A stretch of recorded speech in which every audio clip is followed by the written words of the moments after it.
आगे सर। और क्या हुआ था रे? कोई सुन बगल में तो नहीं है?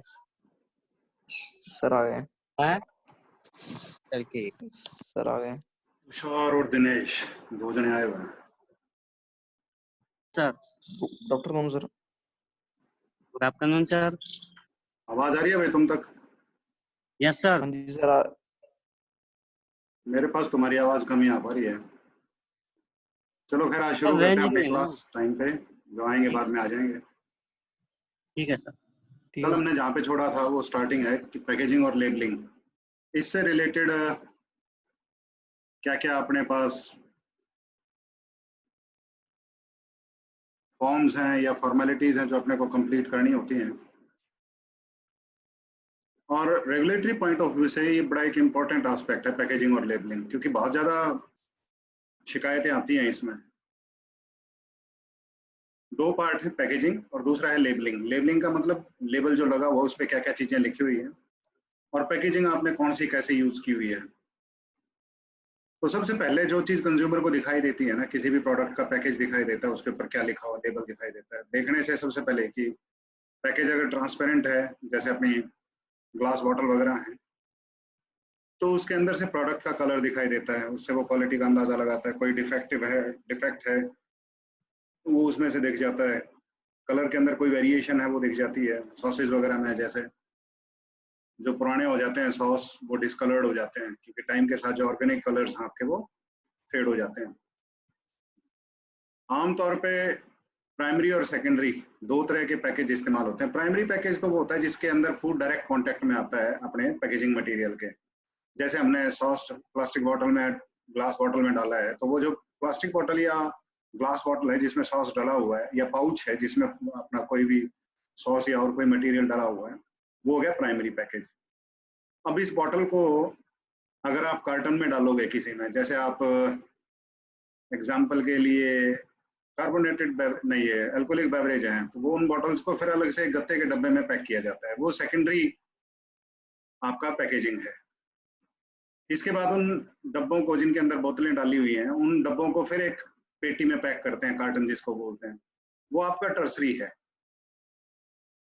और इसके बाद अगर उन कार्टन्स को कहीं इकट्ठा रख के 100 कार्टन का, 50 कार्टन का कोई एक और पैकेज बनाया जाए जिसके जो लकड़ी से बंद हो, मान लो, तो वो जो लकड़ी का डब्बा है वो आपका टर्सरी पैकेज हो जाएगा। लेकिन टर्सरी पैकेज का बहुत कम जगह इस्तेमाल करते हैं। अधिकतर कार्टन्स के ऊपर हम फिल्म रैपिंग कर देते हैं, प्लास्टिक फिल्म रैपिंग, जिससे वो कार्टन इकट्ठे हों, उनको उठाने में आसानी हो। तो प्राइमरी, सेकेंडरी, टर्सरी, क्वार्टनरी, इनका कंसेप्ट समझ गए होगे? हाँ भाई, यस सर। ठीक है। सर तो इस तरह के जो पैकेजिंग हैं उनमें कई बार कुछ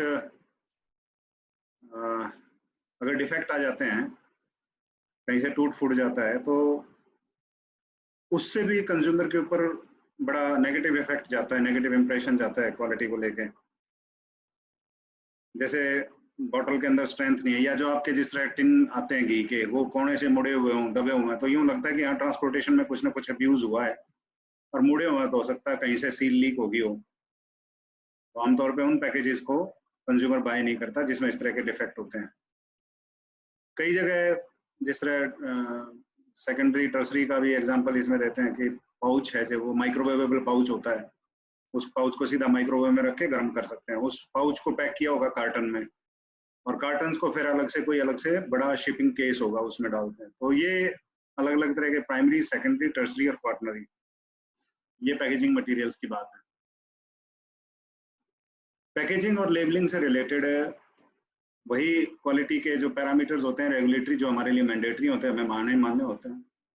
और उसके बाद हमारा क्वालिटी से, जिस तरह लेबल के ऊपर कलर कॉम्बिनेशन कैसा होगा, उसके ऊपर हम ग्राफिक्स कैसे यूज करेंगे, तो उसके ऊपर हमारा ट्रेडमार्क कहाँ होगा, रजिस्टर्ड जो मार्क है वो कहाँ होगा, कैसा होगा। तो ये फिर हमारे जो कंपनी के या अपनी जो इंडस्ट्री है उसके जो स्टैंडर्ड्स होते हैं वो उसके मुताबिक है। लेकिन रेगुलेटरी स्टैंडर्ड्स आपके बेस स्टैंडर्ड्स हैं, ये आपको मानने ही मानने हैं। उसके बाद जो आप और कलाकारी करनी है वो कर सकते हो उसमें। तो पैकेजिंग मटेरियल के लिए अलग अलग कंट्रीज की अलग अलग डायरेक्शंस हैं। तो अपने भी यहाँ जैसे इंडिया के अंदर जो फूड पैकेजिंग से रिलेटेड जो रेगुलेशंस हैं,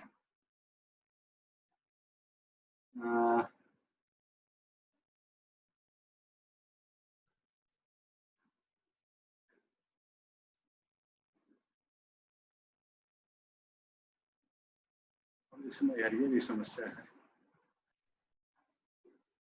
एक बार FSSAI की आपके साइट के ऊपर लेके जाता हूँ और वहां दिखाता हूँ आपको।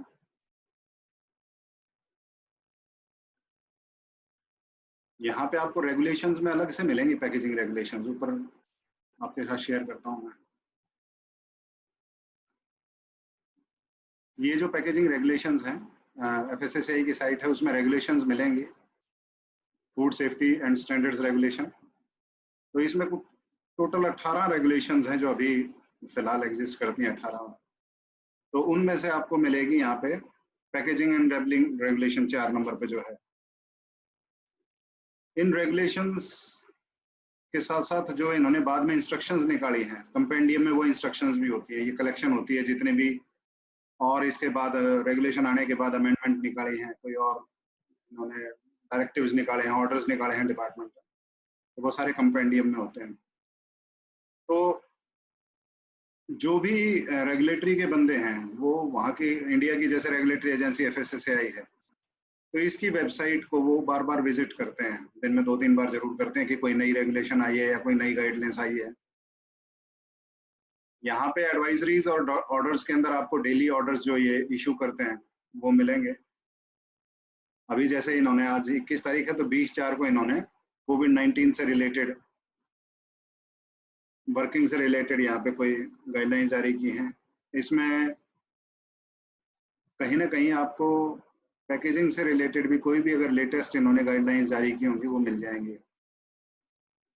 तो आपको ये चीज़ इसलिए दिखा रहा हूँ ताकि जब आप इंडस्ट्री में जाओ तो जो भी रेगुलेटरी बॉडी है उसकी गाइडलाइंस आपको टाइम टू टाइम पढ़ते रहना जरूरी है, अपडेट करते रहना जरूरी है अपनी नॉलेज को, ताकि कल को जब आपके पास ऑफिसर्स आए तो आप ये ना कहो जी ये तो नहीं था, और वो कहें कि आपने साइट नहीं देखी है, वहां पे हमने ये चीज डाली हुई है। तो what I was searching for is packaging, PACK, packaging से रिलेटेड कोई अगर सर्च है,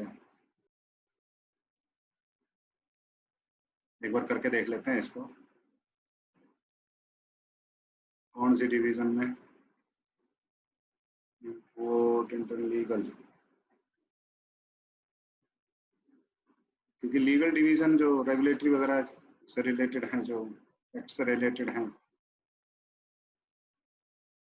इसमें नहीं दिखा रहा। लेकिन यहाँ कहीं ना कहीं अगर आप ऑल में करके ढूंढोगे तो पैकेजिंग से रिलेटेड जो भी इनकी नई रेगुलेशंस आई हैं वो आपको यहाँ मिलेंगे। तो हमेशा इस साइट को, और खास तौर पे जो इनके डेली ऑर्डर्स निकलते हैं, एडवाइजरीज हैं, ऑर्डर्स हैं, इस लिंक को आप जरूर विजिट करना। नोटिफिकेशंस में भी आ जाते हैं, जो आपकी गजट के अंदर नोटिफिकेशन आती है, ड्राफ्ट नोटिफिकेशन में कि अभी वो ड्राफ्ट के स्टेज में है, फाइनल नहीं हुआ है, तो वो नोटिफिकेशंस आपको यहाँ मिलेंगी। नोटिस फॉर कमेंट्स होते हैं बेसिकली कि कोई इशू है उसके ऊपर ये इंडस्ट्री से या जितने भी स्टेक होल्डर्स हैं उनसे कमेंट्स मांगते हैं, उन कमेंट्स के बेसिस पे ये आगे ड्राफ्ट तैयार करते हैं नोटिफिकेशंस का। जब वो ड्राफ्ट फाइनल हो जाता है तो गजट में पब्लिश कर दिया जाता है, तो वो गजट नोटिफिकेशन बन जाती है। ऐसे ही यहाँ पे आपको TBT, technical barriers to trade, WTO, world trade organisation की जो नोटिफिकेशन है वो यहाँ मिलेंगी। वर्ल्ड ट्रेड ऑर्गेनाइजेशन की जो SPS, sanitary and phytosanitary notifications हैं वो यहाँ मिलेंगे। तो नोटिफिकेशंस, एडवाइजरीज, रेगुलेशंस, आपको हमेशा टच में रहना है। तो मेन ये नोटिफिकेशन और एडवाइजरी, एडवाइजरी में इनके डेली ऑर्डर्स वगैरह सारी चीजें आती हैं। चलो बैक टू बेसिक्स, कि जो हमारी पैकेजिंग मटेरियल हैं उसमें बहुत सी चीजें आपको कंसीडर करनी होती हैं। डायमेंशंस वगैरह भी लिखनी होती है, पैकेजिंग मटेरियल क्या आप यूज कर रहे हो, उसकी स्ट्रेंथ वगैरह भी बतानी होती है, वो स्टैकेबल है या फ्रीजिंग के लिए वो सही है या नहीं, माइक्रोवेविंग के लिए सही है या नहीं, ये चीज़ें आपको डिक्लेयर करनी होती हैं। और हीट सील्ड पैकेज में टेम्परेचर रिक्वायरमेंट जरूरी है सीलिंग के लिए। और बहुत से आपके प्रोडक्ट्स ऐसे होते हैं जो आपने प्रॉपर्ली सील कर रखे हैं तो वहाँ एयर फ्लो नहीं होना चाहिए, लेकिन जिनमें ब्रीदिंग होती है जैसे फ्रेश फ्रूट्स वेजिटेबल्स हैं उनके अंदर आप एयर फ्लो पास करते हैं थोड़ा बहुत, तो जहाँ पे moisture, light, permeability, thickness, flexibility, temperature, जो भी चीज जरूरत है वो आप इसके ऊपर दोगे। और ग्राफिक्स जो आपके कंज्यूमर को अपील करें, और लेवल का जो फॉर्मेट है या जो लीगल रिक्वायरमेंट्स हैं कि उसके ऊपर ग्रीन डॉट हो या ब्राउन डॉट हो, और वेट उसके ऊपर हो, उसके ऊपर लॉट नंबर हो, डेट, मैन्युफैक्चरिंग डेट हो या यूज बाय डेट हो, ये सारी चीजें उसके ऊपर हों। हर एक फूड आइटम के हिसाब से जो पैकेजिंग मटेरियल है, आपने पैकेजिंग टेक्नोलॉजी का जब कोर्स किया होगा तो उसमें कि बताया होगा कि हर टाइप के फूड के लिए अलग अलग पैकेजिंग मटेरियल इस्तेमाल होता है। जैसे फ्रेश फ्रूट्स वेजिटेबल्स का मैं बता रहा था कि उसकी रेस्पिरेशन और कूलिंग फ्रेश रखने के लिए जरूरी है, एयर फ्लो जरूरी है।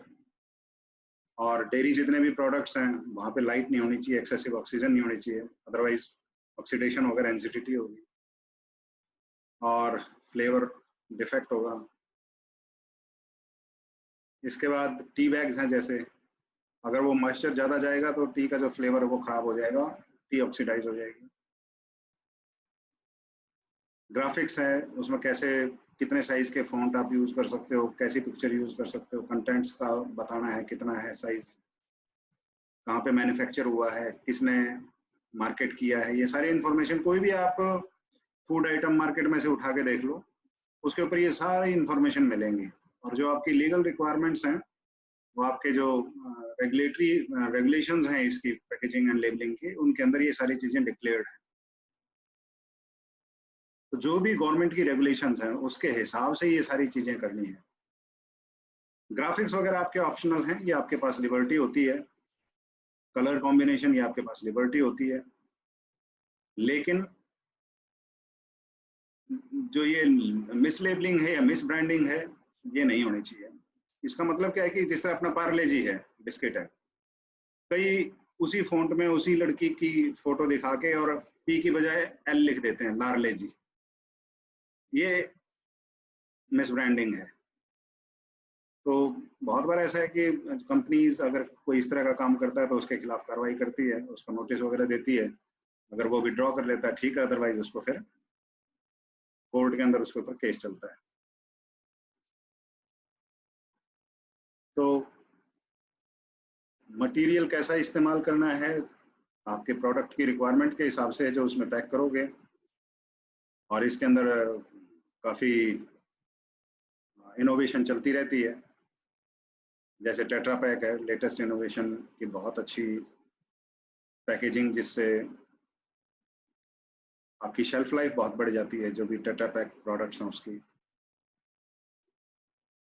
और जब भी आपको कोई मटेरियल पैक करना है तो उसकी क्रशिंग, ब्रेकेज, स्पिलेज, स्ट्रेंथ जो है कंटेनर की, सील्स की जो फिटनेस है वो ध्यान में रखना है कि कोई भी फिजिकल या माइक्रोबायोलॉजिकल कंटेमिनेशन ना हो जब वो प्रोडक्ट मार्केट में जा रहा हो या जितने दिन तक वो शेल्फ पे रहे।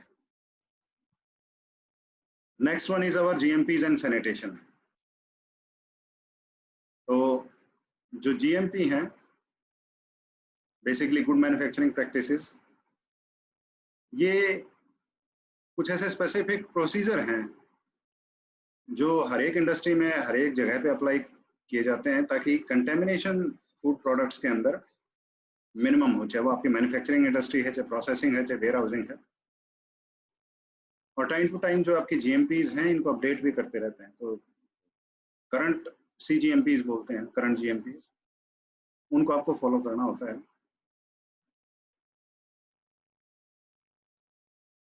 इसका एक छोटा सा एग्जांपल इन्होंने दिया है कि जिस भी बंदे को कोई कम्युनिकेबल डिजीज हो, वो डायरेक्ट फूड कंटेमिनेशन एरिया के अंदर, डायरेक्ट फूड प्रोसेसिंग एरिया में जहाँ पे वो कांटेक्ट में रहेगा फूड के, उसमें नहीं आ सकता उसको दूसरे जो एरियाज हैं उसमें काम दिया जा सकता है, जिसके छाले हो रहे हो हाथ पे या इन्फेक्शन हो, किसी तरह का वूंड हो। जितने भी बंदे फूड को हैंडल करते हैं वो साफ सुथरे नहा नु के पर्सनल हाइजीन का ध्यान रखते हुए अपना काम करें। प्रोटेक्टिव क्लोथिंग पहने, क्लीन और सैनिटाइज करें हैंड्स को, और ग्लव्स अगर पहने तो ग्लव्स को भी, कोई ज्वेलरी नहीं पहननी। ऐसे ग्लव्स नहीं पहनने जो एब्जॉर्बेंट हो, वाटर वगैरह को एब्जॉर्ब कर लें, क्योंकि उसके थ्रू फिर आगे कंटेमिनेशन जा सकता है। अगर ग्लव्स की जरूरत है तो ग्लव्स का इस्तेमाल करें। बालों को ढकने के लिए बियर्ड रेस्ट्रेंट या हेयर रेस्ट्रेंट सिर पे कवरिंग के लिए। और ईटिंग ड्रिंकिंग स्मोकिंग सिर्फ डेजिग्नेटेड एरियाज में, प्रोडक्शन एरिया में नहीं। अलग से जो कैफेटेरिया है वहाँ पे खाना पीना हो, तो जहाँ पे भी प्रोसेसिंग होती है वहाँ पे कोई खाना पीना नहीं होता। टाइम टू टाइम अपने जो एम्प्लॉयज हैं उनकी हाइजीन, सैनिटेशन, पेस्ट कंट्रोल, इन सब में ट्रेनिंग होनी चाहिए। और जीएमपी के जो भी आपका प्रोग्राम है, क्लीनिंग से रिलेटेड है, सैनिटाइजेशन से रिलेटेड है, उनमें सभी एम्प्लॉयज को ट्रेन करना है। और वो सभी जगह अप्लाई होता है, चाहे आपकी एक्सटीरियर फैसिलिटी है, ग्राउंड है, या आपकी इंटरनल फैसिलिटीज हैं जहाँ प्रोडक्शन होती है, प्राइमरी प्रोडक्शन एरिया है, उसकी चाहे फ्लोर है, वॉल है, सीलिंग्स है, वेंटिलेशन सिस्टम्स है। बहुत बार देखते हैं कि जमीन तो साफ सुथरी है लेकिन ऊपर कबूतरों ने घर बना रखे होते हैं और वहां से ड्रिपिंग नीचे गिरती रहती है।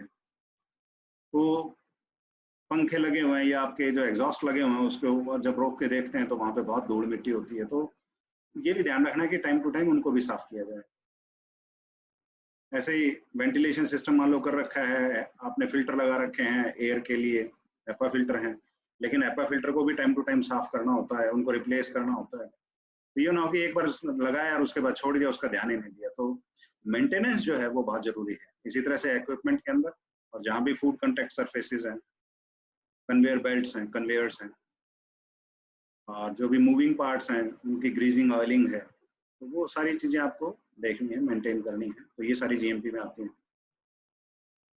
तो इसमें सिर्फ आपका कूड़ा करकट ही नहीं होता, डर्ट डेब्रीज ही नहीं है, इक्विपमेंट को टाइम टू टाइम मेंटेन करना, रिपेयर करना, और ऐसी जगहें देखना जहाँ माइक्रोब्स ग्रो होते हैं, हो सकते हैं छुपी हुई जगह हैं जहाँ जल्दी से हाथ नहीं जाता सफाई करने के लिए, या जहाँ पे चूहे वगैरह अपना बिल बना लेते हैं या इंसेक्ट अपना जिस तरह छत्ता बना लेते हैं।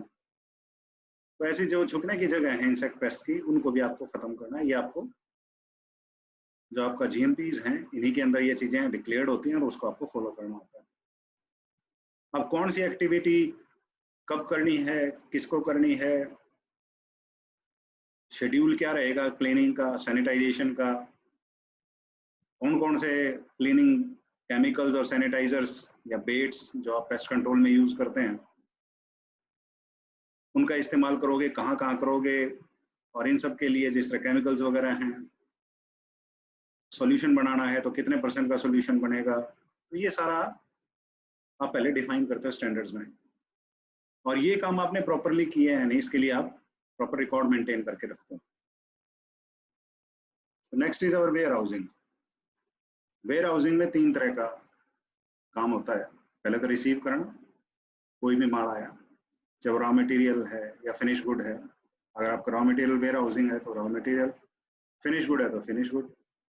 वेयर हाउस में सामान रहेगा और रहने के दौरान कोई उसके अंदर कमी ना आए, दिक्कत ना आए, खराबी ना हो, इंसेक्ट पेस्ट इन्फेस्टेशन या उसमें चूहे ना कुतर जाएं या उसके अंदर फंगस ग्रो ना हो जाए। और फिर जब आपको वो मार्केट को भेजना है तो वो शिपिंग के लिए चला जाएगा, या आपको प्रोडक्शन को भेजना है तो प्रोडक्शन के लिए चला जाएगा। ये सारी चीजें अपने वेयर हाउसिंग का जो क्वालिटी कंट्रोल प्रोग्राम है उसके अंदर इंक्लूड होती हैं। रिसीविंग क्यों इंपॉर्टेंट है कि एक तो आपको ये पता रहे कि कौन सा सामान कब आया है और कब गया है। इसमें कई तरह के प्रिंसिपल अप्लाई होते हैं, FIF, FIFO, first in first out. जो पहले आया है सामान वो पहले जाएगा। ये गलती अधिकतर हम जिस तरह जो हमारा स्टोर है उसमें कर देते हैं कि कोई सामान आया हमने उस ड्रैग के ऊपर रख दिया, दूसरा सामान आया उसके आगे ही रख दिया, और जब उसको निकालने की बारी आई तो जो हमने बाद में उसके आगे रखा है उसको निकाल लिया, क्योंकि वो कन्वीनियंट है। लेकिन इंडस्ट्री में अपने को इस चीज का ध्यान रखना है कि जो चीज पहले आई है उसको पहले आप बाहर भेजोगे। इस तरीके से आप अपनी इन्वेंट्री को मैनेज करोगे। तो इसमें चाहे आप रिसीव करते हुए QR कोड्स का या बार कोड्स का इस्तेमाल करते हो, उससे एंट्री इजी हो जाती है। उसके बाद आपको उसकी मेंटेनेंस इजी हो जाती है, आपके पास रिकॉर्ड रहता है कौन सा सामान कब आया था, कब कहाँ पड़ा है। तो ये सारी चीजें कोडिंग प्रॉपर हो तो आपको ध्यान रहता है कि आपके पास कितना माल आया था, कितना चला गया प्रोडक्शन के लिए या मार्केट के लिए, और कितना अभी बाकी है। तो इससे ऑर्डर करना भी इजी रहता है और आपको आगे आपकी जो प्रोडक्शन है उसको भी प्लान करना इजी रहता है। हर एक प्रोडक्ट की एक अलग स्टोरेज कंडीशन होती है। जैसे कोई भी अगर आपका फ्रोजन है, फ्रोजन स्टेट में रखना है तो उसको टेम्परेचर फ्रीजर के अंदर रखोगे तो टेम्परेचर भी मेंटेन करके रखोगे। कई जगह आपको ड्राइड जो आपके खासतौर पे जो पाउडर्ड हैं तो उसके अंदर जो ह्यूमिडिटी है या मॉइस्चर है वो एनवायरनमेंट के अंदर ज़्यादा नहीं होना चाहिए, ऐसे एनवायरनमेंट में उसको स्टोर करके रखना है। लोडिंग से पहले सारे सामान को देखना है, टेम्परेचर अब्यूज नहीं हुआ है, कोई foul order, spill, insect infestation वगैरह ना हो, इन सभी चीज़ों को ऑब्जर्व करना है।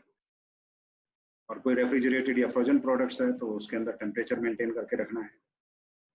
ड्यूरिंग स्टोरेज ये सारी चीज़ें आपको ध्यान में रखनी है। और स्टोरेज के दौरान कोई कंटेमिनेशन ना हो। आपके पास बढ़िया प्रोडक्ट आया लेकिन स्टोरेज के दौरान किसी भी कारण से, चाहे वो इंसेक्ट इन्फेस्टेशन है, चाहे वो आपकी रोडेंट इन्फेस्टेशन है, इससे आपका प्रोडक्ट अगर खराब होता है तो वो आपका स्टोरेज के दौरान, वेयर हाउसिंग के दौरान आपका क्वालिटी कंट्रोल का फेलियर है। बीच बीच में आपको जब आया है तब भी सैंपल लिया है, स्टोर में अगर ज़्यादा दिन तक पड़ा रहा तो भी आप ऑब्जर्व करोगे। ये सारी चीज़ें देख के पैकेज जो अपना वेयर हाउसिंग है वो बड़ा एक इम्पॉर्टेंट एस्पेक्ट है, क्योंकि अगर आप वेयर हाउसिंग को ढंग से मेंटेन नहीं करते हैं तो आप बहुत जगह देखते हो कि इसमें बहुत बड़े एक्सीडेंट्स हो जाते हैं कि आप सामान लेने के लिए आपने मान लो प्रॉपर आपने रैक सिस्टम नहीं बनाया, या रैक आपके जितना सामान आपने रख रखा है उससे वो सामान उसके लिए ओवर हो गया, रैक की कैपेसिटी से बाहर है। और वो रैक जैसे आपने एक के साथ एक लगाए होते हैं, अगर एक रैक गिर जाता है तो वो दूसरे को गिरा देता है, तो इस तरह से डोमिनो इफेक्ट के कारण जितना भी आपका प्रोडक्ट है वो सारे का सारा डंप हो जाता है। तो ये चीज़ों का ध्यान रखना है कि कोई इस तरह के अनड्यू इंसिडेंट्स ना हो। कम से कम टाइम आपके पास रहे, इस तरीके से प्रोडक्शन वालों के साथ मिलके उसकी रोटेशन रखनी है आपको। तो इन सारी चीज़ों का आपको इसके अंदर ध्यान रखना है। इन्वेंट्री घूमती रहनी चाहिए, जिसे कहते हैं ना कि टोपी चल घूमती रहेगी ना, टोपी सिर बदलती रहेगी तो काम चलता रहेगा। अगर इन्वेंट्री रोटेट होना बंद हो जाएगी तो आपकी कंपनी को लॉस होना शुरू हो जाएगा। तो इन्वेंट्री का मतलब यही कि क्या आया, क्या है और क्या गया, इस सारे का हिसाब किताब। और आपका फिनिश गुड है तो जितना जल्दी मार्केट में जाएगा उतना जल्दी आपके पास नया प्रोडक्ट आके स्टोर हो सकता है, और जितनी बाहर ये सर्कुलेशन होगा उतना ही आपकी कंपनी की सेल होगी, उतना ही आपकी प्रॉफिटेबिलिटी बढ़ेगी। इसके बाद आपका लैब एनालिसिस, इसके बाद लास्ट में आपका रिकॉल प्लान ही रह जाएगा। तो लैब एनालिसिस के अंदर जी जब ये सारा काम प्रोडक्शन में चल रहा है तो लैब के अंदर क्वालिटी कंट्रोल के लिए जो भी टेस्ट आते हैं वो हम एनालिसिस करते हैं। ये बड़ा इंपॉर्टेंट पार्ट है कि हमने जो सैंपल उठाया है, बहुत बार इशू आता है कि कितनी बार लें सैंपल। वो डिपेंड करता है कि आप कितना रिस्क अफोर्ड कर सकते हो। मान लो आपने पूरी एक 8 घंटे की शिफ्ट है, उसमें एक ही बार सैंपल उठाया है और वो सैंपल आपका फेल हो गया, इसका मतलब वो आपको पूरी 8 घंटे की शिफ्ट में जितना माल बना है वो सारे का सारा रोकना पड़ेगा। क्या आप इतना नुकसान बर्दाश्त कर सकते हो क्या?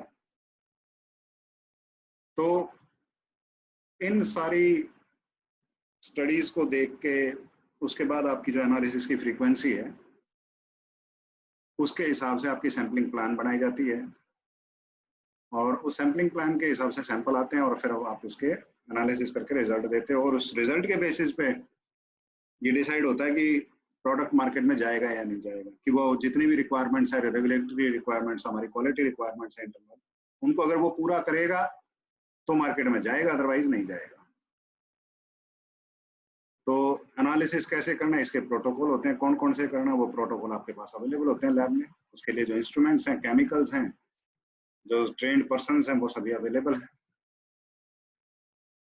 इनके साथ साथ कुछ आपकी रिक्वायरमेंट्स होती हैं, जीएलपीज बोलते हैं उनको, गुड लेबोरेटरी प्रैक्टिसेस। उसमें ये होता है कि जो भी आप काम कर रहे हो उसकी आप डे टू डे वर्क के लिए एक वर्किंग नोटबुक रखोगे, और वो वर्किंग नोटबुक आपका पर्सनल नोटबुक नहीं होगी, वो आपकी लैब की नोटबुक होगी, आपकी इंडस्ट्री का रिकॉर्ड होगा।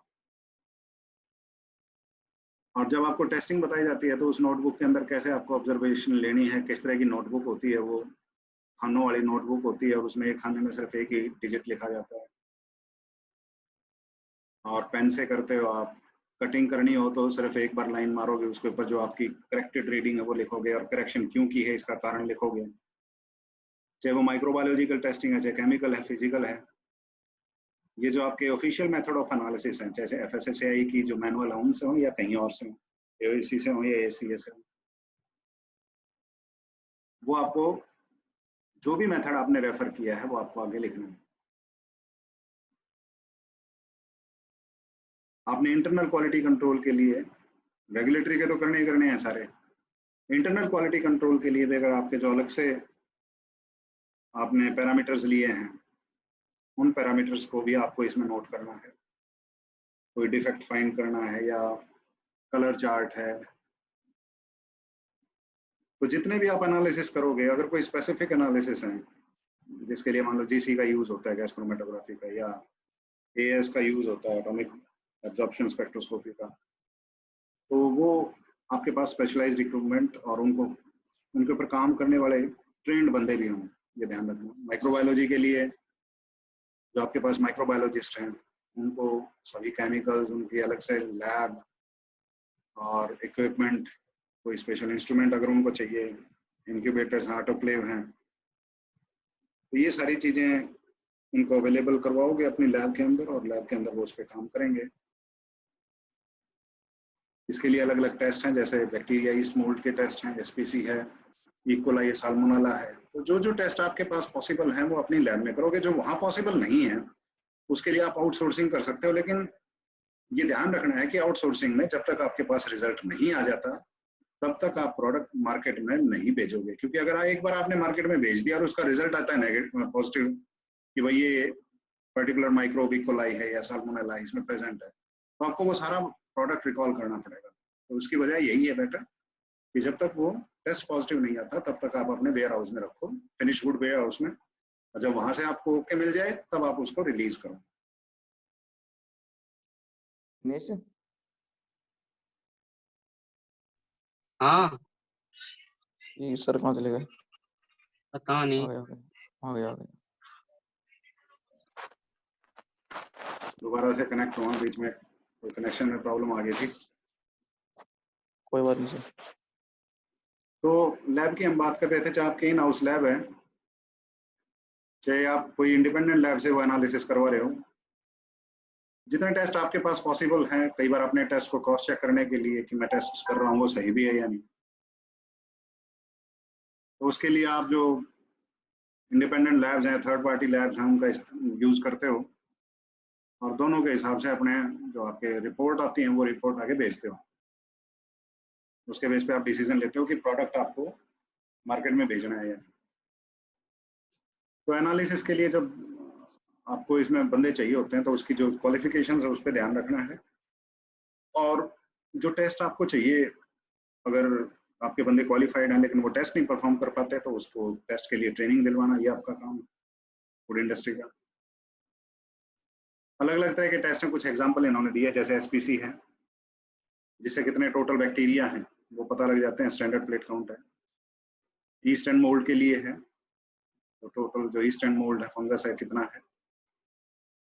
pH ये डिटरमाइन करता है कि एसिडिक है, न्यूट्रल है, बेसिक है फूड। मॉइस्चर, प्रोटीन, फैट, ये अप्रोक्सीमेट एनालिसिस में हम निकालते हैं। लास्ट वन है हमारा रिकॉल प्लान। रिकॉल नाम से ही पता चल रहा है, रिकॉल आपने भेज दिया उसको वापस बुला रहे हो। तो रिकॉल प्लान के अंदर जो भी प्रोसीजर होता है वो प्रोसीजर वेल डिफाइंड होता है, और जब हम नोटिफिकेशन या इसका रेगुलेशंस देखेंगे तो इन रेगुलेशंस में भी रिकॉल के लिए अलग से रेगुलेशन है, मैं दिखाता हूँ आपको, शेयर करते हैं एक बार इसको, जिसके अंदर पूरा उन रेगुलेशंस के अंदर यही बताया हुआ है कि कैसे रिकॉल करेंगे। देखो ये 8 नंबर पे, food safety and standards food recall procedure 2017 में रेगुलेशंस आई थी, इसके बाद में कुछ अमेंडमेंट्स भी हुई हैं, लास्ट 6 मंथ में भी इसमें कुछ अमेंडमेंट हुई है। तो ये पूरे का पूरा जो डॉक्यूमेंट है, ये पूरे के पूरे जो रेगुलेशंस हैं वो फूड रिकॉल प्रोसीजर के बारे में कि कैसे रिकॉल करोगे, क्या वे रहेगा, इस सारे के बारे में है।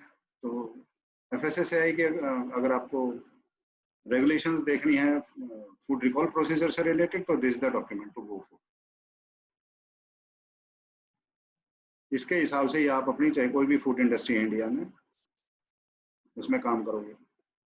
अच्छा, बहुत बार एक क्वेश्चन आता है बार बार कि मान लो सर हमारी इंडस्ट्री है वो US को फूड एक्सपोर्ट कर रही है, तो मैं FSSAI की रेगुलेशन मानूंगा या US FDA की रेगुलेशंस मानूंगा? आपका क्या टेक है इस चीज पे? कौन सी माननी चाहिए? 100% जो हमारा प्रोडक्ट है बन इंडिया में रहा है, लेकिन वो जाएगा US को सारे का सारा, इंडिया में कुछ भी नहीं बिकेगा, तो हम उसमें इंडिया की रेगुलेशन मानेंगे या US FDA की रेगुलेशन मानेंगे? क्या अंदाजा है तुम्हारा? दोनों सर, बताओ, दोनों। Any guess?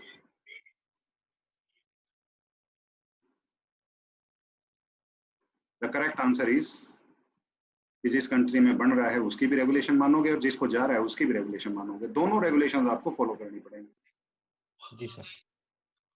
तो अब प्रोडक्ट रिकॉल का मतलब यही है कि आपने भेज दिया अपने डिस्ट्रीब्यूशन सिस्टम में, लेकिन आपको पता लगा कुछ डिफेक्ट है उसमें, तो आपको वापस मंगवाना वही सारे प्रोडक्ट को, तो इसको बोलते हैं फूड रिकॉल।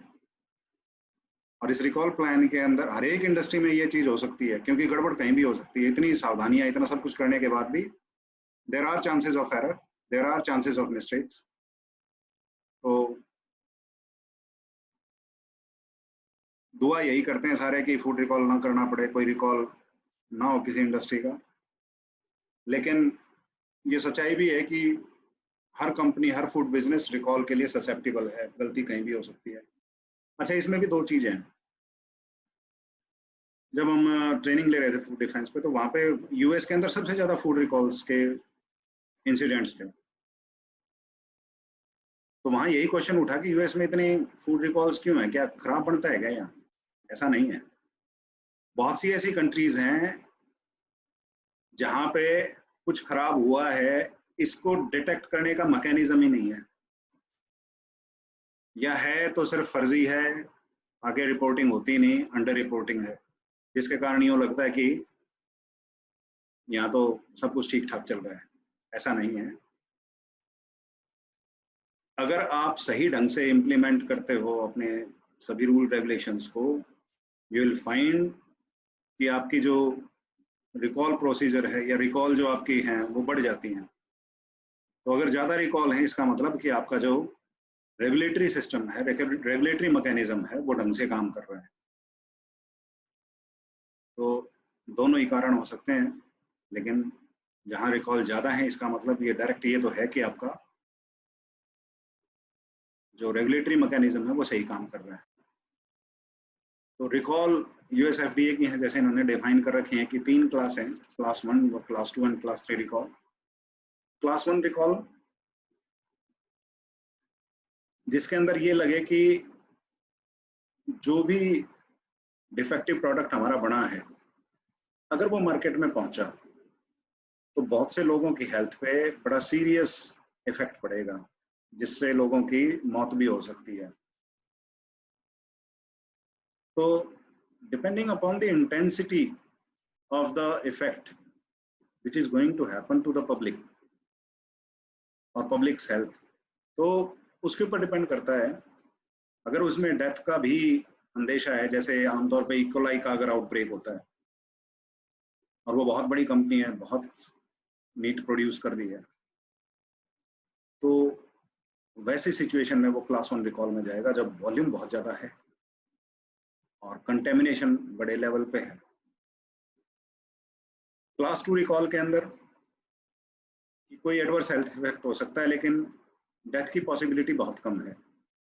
मान लो कोई एडिटिव है, वो 500 ppm की बजाय उसमें किसी कारण से 800 ppm या 900 ppm होगा, तो आपको रिकॉल करना पड़ेगा, लेकिन उससे डेथ होने के चांसेस कम है।